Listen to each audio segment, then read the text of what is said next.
I used to believe distance was mercy. At 30,000 feet, the world looks like a map that forgot it was made of people. Rivers become pencil lines. Neighborhoods become blocks of shadow. Lights flicker like harmless stars. From up there, war is clean, sterile, procedural, something you can fold into a briefing folder and carry with one hand. That was the lie I lived inside. In late 1972, I was a pilot with a body trained for routines and a mind trained to obey. My life was checklists, fuel calculations, radio codes, and the calm voice you learn to wear like armor. I wasn't a monster. I wasn't a sadist. I wasn't even particularly angry.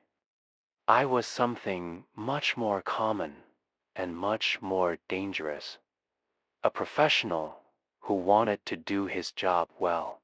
The morning of the mission, the briefing room smelled like burned coffee and paper. Fluorescent light flattened every face into the same tired expression. We sat in rows, shoulder to shoulder, pretending we weren't scared. Fear is always there before a run, even for the confident ones. The trick is learning how to hide it, how to convert it into competence. A map hung at the front. Red grease pencil marked routes like veins. Targets were circled, not names circled. The officers spoke in a language that kept the world at a safe distance. Industrial area, rail junction, storage, infrastructure. The words were cold enough to handle. Then came the number. A set of coordinates, a tight box on the map. A line of talk about strategic necessity. Pressure, bringing them to the table. I remember the phrase, decisive impact, and how it sounded like a clean ending. We were told this was part of a larger effort, carefully planned, meant to force a conclusion.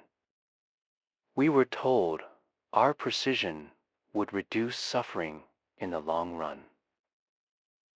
Long run, like war was a race and pain was a statistic. I looked at the coordinate and felt nothing. I wish I could tell you I felt something, that a spark of doubt burned in my chest, right there, in that room, before I signed my name on a mission sheet. But the truth is worse. I felt relief. Relief that I had an assignment. Relief that the machine had given me my role. Relief that I wouldn't be the one who hesitated. That's how obedience seduces you. It presents itself as clarity. After the briefing, I walked to the aircraft with the same practiced calm. The ground crew moved like a well-rehearsed play. Metal clanged, engines whined. The air smelled of fuel, hot rubber, and a kind of electricity that always made my skin prickle. I climbed into the cockpit and settled into the seat like it was a second skin. In that space, I knew exactly who I was. A pilot, a professional, a man who understood the world in dials and procedures. I did not have to think about moral questions because the cockpit doesn't reward philosophy. It rewards focus. I ran through the checklist out loud. Switches, gauges, communications, everything had a place. Everything had an answer. And then we lifted into the sky. Up there, I could pretend the earth was just earth. The clouds were bright and indifferent. The sun sat on the horizon like nothing in human history mattered. The radio chatter came in clipped phrases, calm voices speaking about headings and timing. There's a particular kind of silence that happens in the minutes before you reach the release point. It's not quiet. The engines are loud. The instruments hum. But something inside you goes still. Your mind narrows to a tunnel. You stop being a person with a past and a future. You become a function. That tunnel is what I lived in. The target coordinates sat in my mind like a clean number. I didn't picture streets. I didn't picture beds. I didn't picture children. I pictured a box on a map. Somewhere in the distance, I could see the glow of a city at night. It was beautiful in a cruel way, a field of lights, a pattern, a living organism made of electricity and routine and people waking up to one more day. I remember thinking absurdly that it looked peaceful. Then came the call, the final confirmation, the moment where a human voice turns into permission.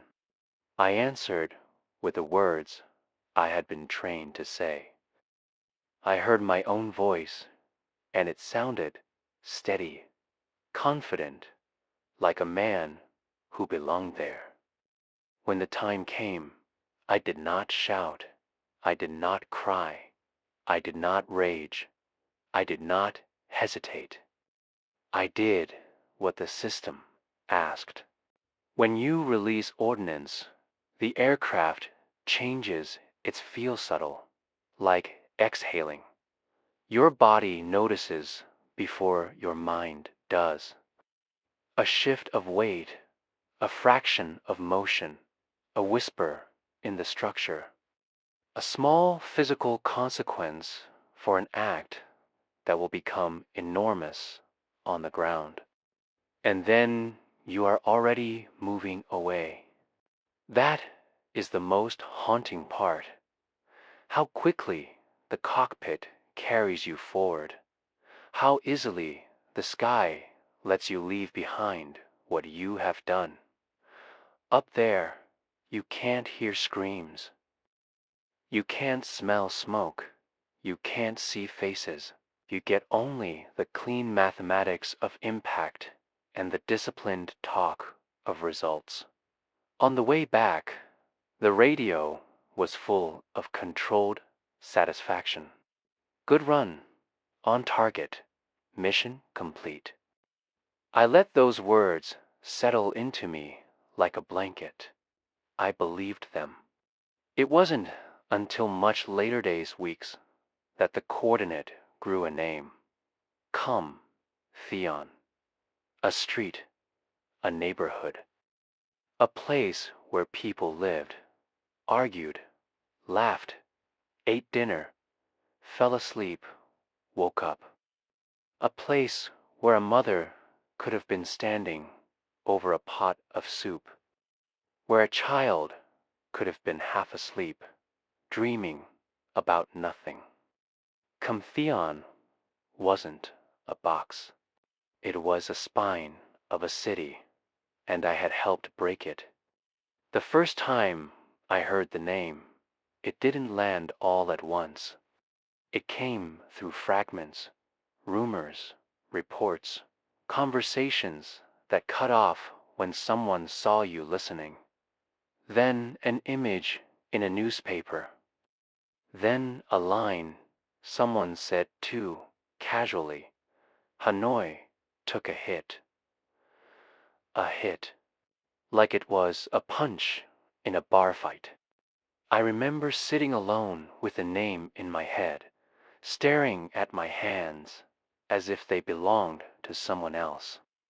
I remembered the clean briefing room, the coordinate, the calm words, the steady voice I used. And for the first time since I'd arrived in that war, I felt something that wasn't fear. Not dread of being shot down. Dread of myself. Because a thought arrived simple, brutal, impossible to erase. If that place had a name, then it had people. And if it had people, then what I did could never be clean again. There's a moment in flight where you stop being a man and become a process. I've tried to explain it to civilians, but words always feel too thin. They imagine emotion first: hate, bloodlust, panic. But the truth is colder. The cockpit doesn't run on emotion. It runs on discipline. And discipline is exactly what makes it terrifying in hindsight. On the night of that mission, everything felt familiar. The same ritual, the same instruments, the same clipped communication, the same hidden tremor in the gut that you learn to pretend is nothing. The sky was dark enough to swallow guilt. As we approached the release point, I watched my gauges like they were scripture: airspeed, altitude, heading. The numbers were steady. They promised control. They promised that if I did everything correctly, nothing could go wrong, at least not for me. That's another lie. Wrong is defined by whoever is holding the checklist. Down below, I could see a faint glow, a city breathing. I didn't picture it as a place. I pictured it as a target area, a problem to be solved. We had been told about defenses, about threats, about how Hanoi was protected, how the approach had to be strict, how hesitation could kill you. Those warnings helped. Fear is useful when it points outward. Fear keeps you from looking inward. The radio crackled with voices that sounded almost bored. Professionals. Men doing what they had trained for. The calmness was contagious. It made everything feel normal. Then the language began. Stand by, confirm, cleared. Each word removed one layer of choice. We were taught to trust the system, a chain of command, a larger plan, intelligence, strategy. We were taught that we were part of something big enough to justify whatever we were asked to do. That trust was our shield and our excuse. I remember the split second after release, the aircraft's slight shift, a physical sigh, the cleanest part of the whole thing. The cockpit didn't shake with screams. It didn't fill with smoke. It didn't show me anything human. It only registered weight, mechanics, procedure. On the radio, someone said something like good effect, Someone else replied with approval. A few voices laughed, short, relieved bursts of sound, the way men laugh after they've survived something dangerous. I didn't laugh, but I didn't object. I let the approval seep into me. That approval was poison in a warm cup. Back at base, there was the routine debrief. Reports, numbers, clean summaries. The language was engineered to prevent moral contact. It reduced the world to outcomes and outcomes to success. And for a few days, I lived in that comfort. I told myself the usual things, that war was ugly, that our job was to finish it, that doing the mission correctly was the most humane way to do it. I told myself that doubt was indulgence. I told myself I had no right to question orders that were bigger than me. But the mind is not a perfect machine. It leaks. It replays. It reaches for what you have tried to bury. At night, when the engines were no longer in my ears, I started hearing the radio phrases again. Cleared. Good run. On target. They came back in my dreams as if my brain was trying to test me. Would you say it again? Would you do it again? Sometimes I woke with my heart racing, not because I had dreamed of being shot down, but because I had dreamed of the number, those coordinates turning into a street sign, turning into letters I could read, turning into a name that refused to be folded away. Khâm Thiên. When the name began to circulate more clearly, it didn't come with the kind of official gravity you would expect. It came the way uncomfortable truths often come, through a side comment. A rumor, a photo passed around, a line in a paper that someone tried not to look at too long. I saw an image of rubble, not infrastructure, not industrial. Rubble that looked like someone's living room had been ripped open.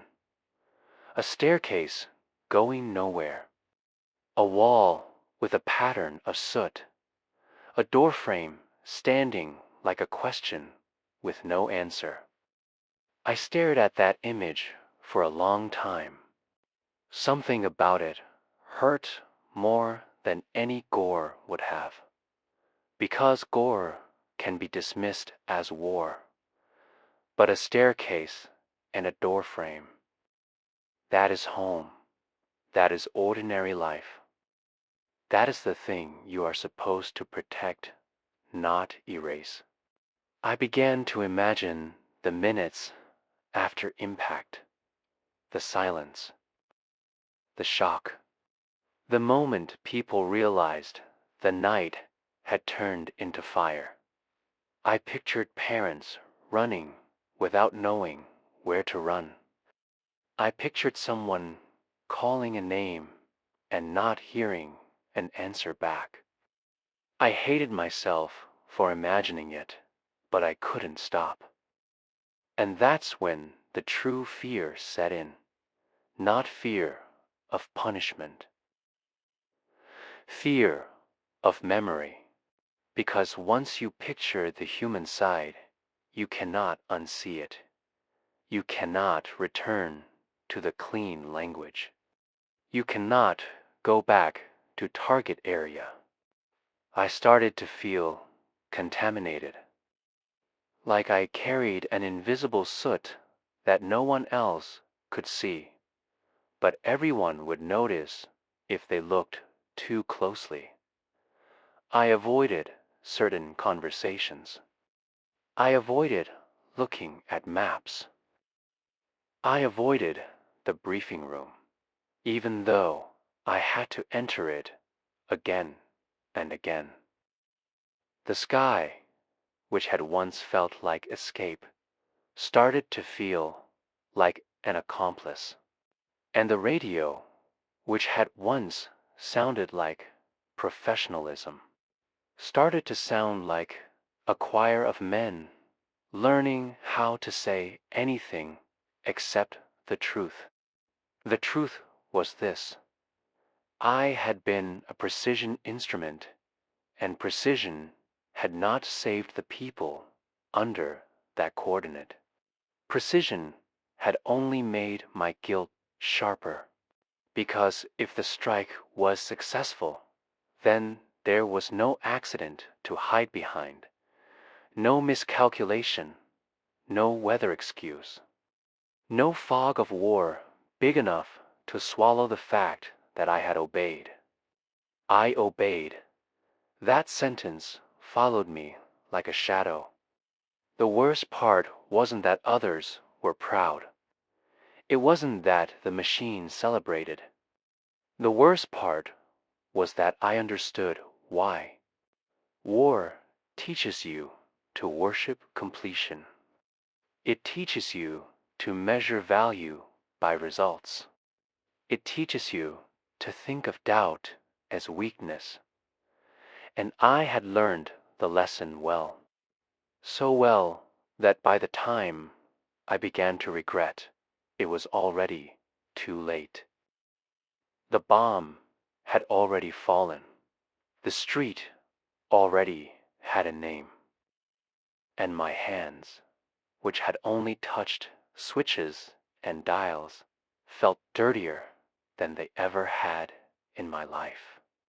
If guilt were loud, maybe it would be easier to fight.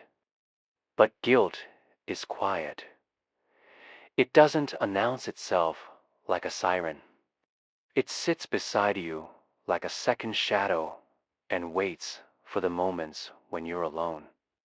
It chooses the smallest triggers metal sounds, paper smells, street lights, uses them to drag you back into the place you thought you left. In my case, it was a file. A thin stack of paper with dates and summaries and the kind of language that turns human disaster into administrative history. I wasn't supposed to keep it. I didn't steal anything dramatic. I didn't smuggle out secret intelligence like a spy. It was just paperwork that passed through hands too many times to matter. But it mattered to me because it had the date and the location and a clean line that said the mission was effective. Effective. That word became my enemy. I would sit with that paper in my hands and feel two realities collide: the sterile report and the image of rubble. The report said nothing about mothers, nothing about children, nothing about screams, smoke, bodies, names. It didn't even say Khâm Thiên. It said something like Hanoi, target area. That omission was a kind of violence all its own. I began to understand that war doesn't only destroy with explosives. It destroys with language. It destroys by making the worst things sound routine, by turning tragedy into operation, by turning suffering into collateral. Collateral. Another word that should have burned my tongue, but didn't till later.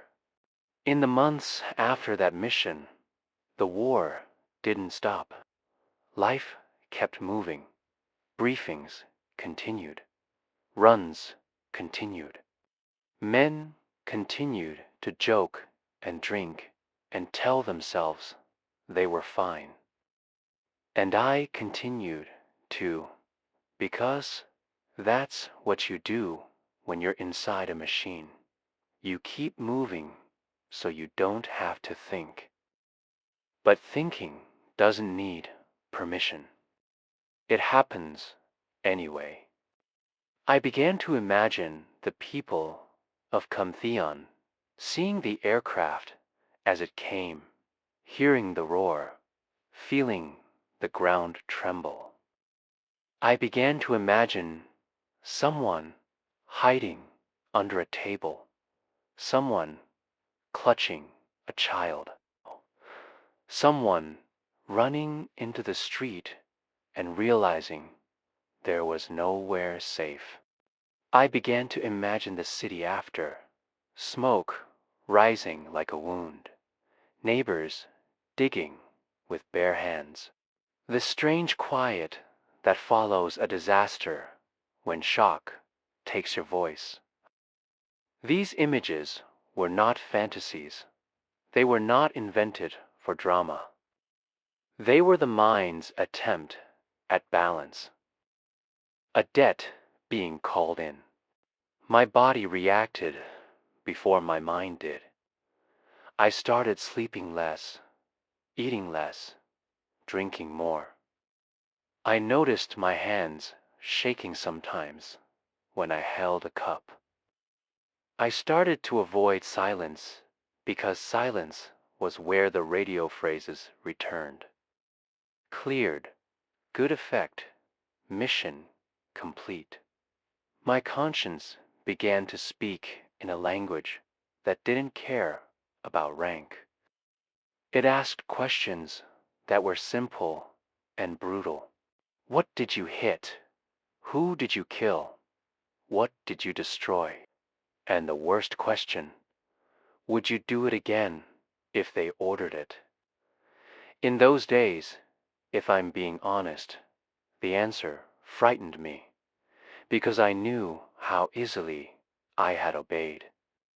I knew how desperately I wanted approval, how badly I wanted to believe I was doing something meaningful, how much I had invested in being the kind of man who doesn't hesitate.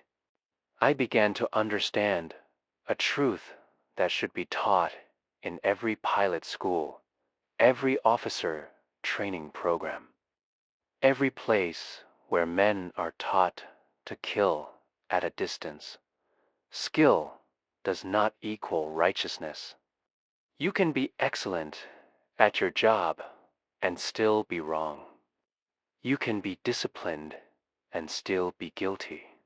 In time, the war ended for me the way it ends for most soldiers, with a flight home, a duffel bag, a handshake, a sense of being done, but I was not done. The file stayed with me, folded in a place I didn't show anyone. It was my proof and my punishment. On some nights, I took it out and read it like a man reading his own sentence. I tried to tell myself it was history, that it was past, that the world had moved on, but the street hadn't moved on. The people hadn't moved on, and my mind certainly hadn't. When I finally returned to civilian life, I learned that the world hates complicated confessions. People want heroes or villains. They want clean narratives, brave pilots, noble missions, necessary force. They don't want a man who says, I did my job and it ruined me, so I kept quiet. Years passed, a career, a family. Conversations at dinner tables where I avoided certain topics.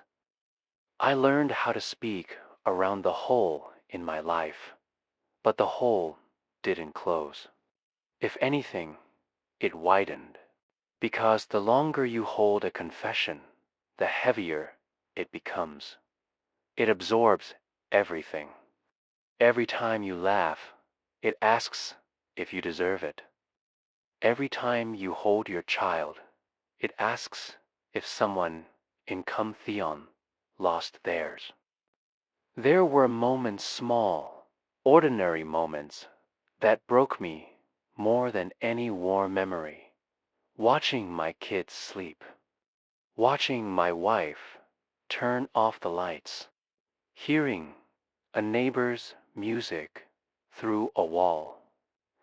Those moments were so normal, they made my past feel like a stain on the fabric of life. And in those moments, the file would rise in my mind again, not as paper, but as a mirror. It showed me who I had been, a man who believed distance was mercy. Now I knew the truth. Distance is not mercy. Distance is how you forget you are hurting someone. Distance is how you become capable of anything. And the most terrifying part is how easy it was. How easy it still could be. I'm older now, old enough to see how the war didn't end when the planes landed or the treaties were signed. It ended, maybe, for the history books. But for some of us, it kept living quietly, endlessly, inside the body. My war followed me into my sleep. It followed me into my marriage. It followed me into the way I raised my children with a gentleness that sometimes felt like desperation. Because I was trying to prove to myself that I wasn't only the man who obeyed, but proof doesn't erase guilt. It only sits beside it. In the years after I came home, the nightmares changed. At first, they were about being shot down, about fire, about falling, okay? Those were almost comfortable because they were the kinds of dreams people expect a veteran to have. Later, the dreams became stranger and worse. I would dream of a map, a clean grid, a coordinate blinking like a curse. In the dream, I would reach out to wipe it away, but my fingers would smear black ink across the page like a redaction bar. The more I tried to erase it, the larger it grew, until the whole map was black and the only thing left visible was a street name, Khâm Thiên. I'd wake up with my heart pounding, my mouth dry, and a sense of shame so heavy it felt physical. My wife once asked me, "What do you see when you close your eyes?" I lied because I was still afraid not of enemies, but of judgment, of being labeled, of being reduced to a headline, of being seen as either a monster or a victim. I didn't want either. I wanted something impossible to be understood. But understanding requires truth. And truth is what I had been trained to avoid. The turning point didn't come from a grand epiphany. It came from a small moment. My child grown enough to ask real questions about my service. Not with admiration, but with curiosity. "What did you do?" they asked. The question hit me like a confession, demanding its time. I opened my mouth and felt the old language rise. Mission, duty, necessity. The phrases that had protected me for decades, but they tasted bitter. They felt like lies. and I regret some of them. My child looked at me carefully, as if trying to see what I wasn't saying. And in that look, I saw the future I feared. A life where I died with my confession intact, leaving the people who loved me with a mystery shaped like silence.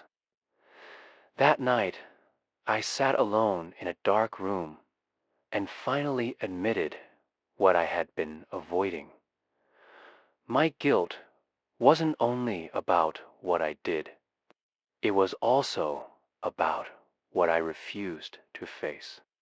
It was about the way I had hidden behind professionalism and distance, about how I had let the machine define morality for me, about how I had allowed the human consequences to remain faceless. I am not writing this to ask for forgiveness. Forgiveness is not something I can demand, especially not from people I never met with my obedience.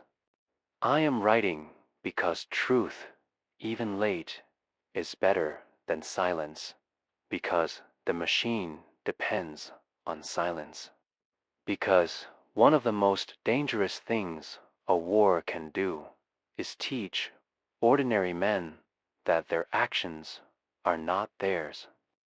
They are. They always are.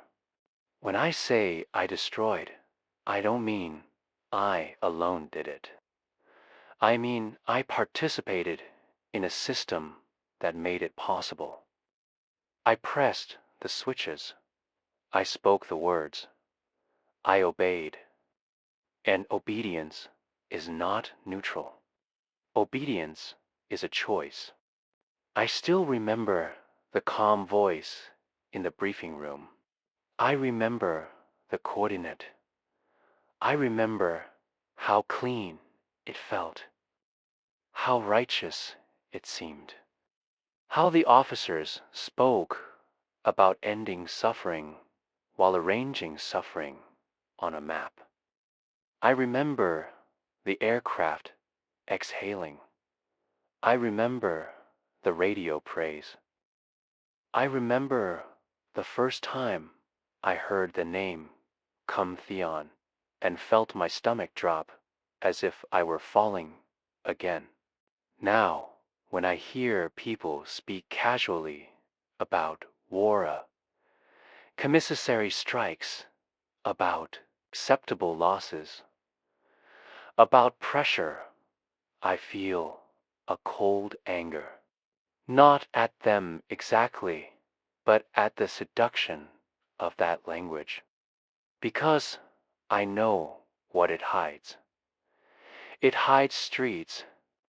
It hides children sleeping. It hides parents who will spend the rest of their lives remembering one night. And it hides the men in cockpits who will spend the rest of their lives pretending they don't. I used to think confession was weakness, that admitting regret would erase whatever honor I had left. Now I think confession is the only thing that keeps me from becoming that man again, the man who saw the world as a coordinate.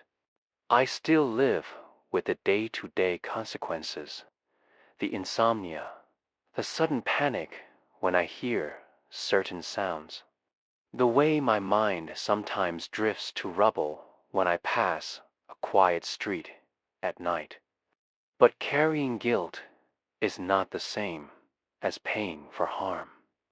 Nothing I do now can rebuild what was destroyed. Nothing I say now can unmake the past. All I can do is refuse to let my story be redacted. Not the part that makes me look noble. The part that shows how ordinary a war crime can feel when you are inside the system that commits it. If you're listening to this as a story, I understand. Stories are how humans try to hold unbearable truths. But if you're listening for something else, something like a warning, then hear this. The most terrifying thing about what I did is not that I was uniquely evil. It's that I was normal. I was competent. I was obedient. And for a long time, I thought that meant I was right. Now I know better. Now I live with the name. Khâm Thiên, a street, a scar, a confession I waited too long to speak.